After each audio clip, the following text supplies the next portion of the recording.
దినవృత్తాంతములు మొదటి గ్రంథము 6వ అధ్యాయము. నిబంధన మందసమునకు స్థలము ఏర్పాటైన తరువాత యెహోవా మందిరమందు సంగీత సేవ కొరకు దావీదు నియమించిన వారు వీరే. సొలొమోను యెరూషలేములో యెహోవా మందిరమును కట్టించు వరకు వీరు సమాజపు గుడారము యొక్క ముంగిట సంగీత సేవను ఆచరించుచుండిరి. వారు వంతుల చెప్పున తమ పని చూచుకొనుచుండిరి. ఈ ప్రకారము తమ కుమారులతో కలిసి కనిపెట్టుచున్న వారెవరనగా కహతీయుల కుమారులలో గాయకుడగు హేమాను. ఇతడు సమూయేలు కుమారుడగు యావీలునకు పుట్టినవాడు. సమూయేలు ఎల్కానాకు పుట్టెను.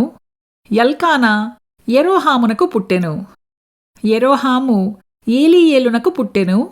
ఏలీయేలు తోయహునకు పుట్టెను. తోయహు సూపునకు పుట్టెను. సూపు ఎల్కానాకు పుట్టెను. ఎల్కానా మహతునకు పుట్టెను. మహతు అమాసైకి పుట్టెను. అమాసై ఎల్కానాకు పుట్టెను.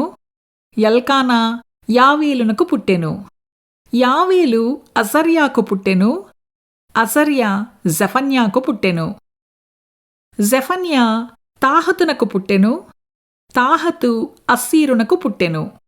అస్సీరు ఎబ్యాసాపునకు పుట్టెను. ఎబ్యాసాపు కోరహునకు పుట్టెను.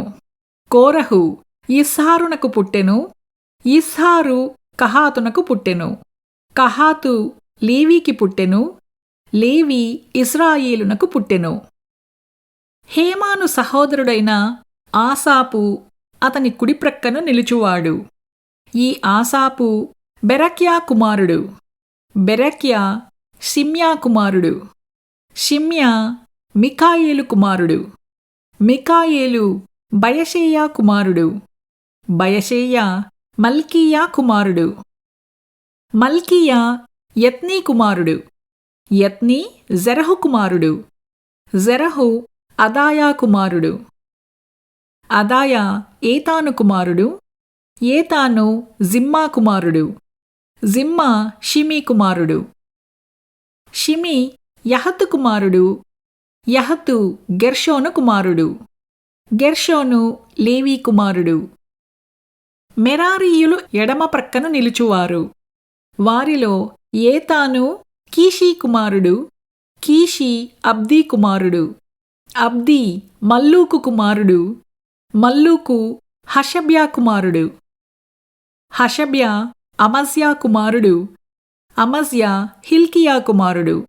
హిల్కియా ఆమ్జీ కుమారుడు.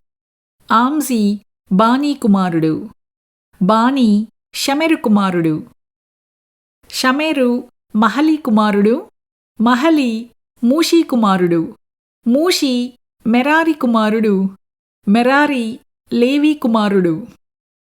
వీరి సహోదరులైన లేవీయులు దేవుని మందిర స్థలముతో సంబంధించిన సకలమైన పనులకు నిర్ణయింపబడిరి.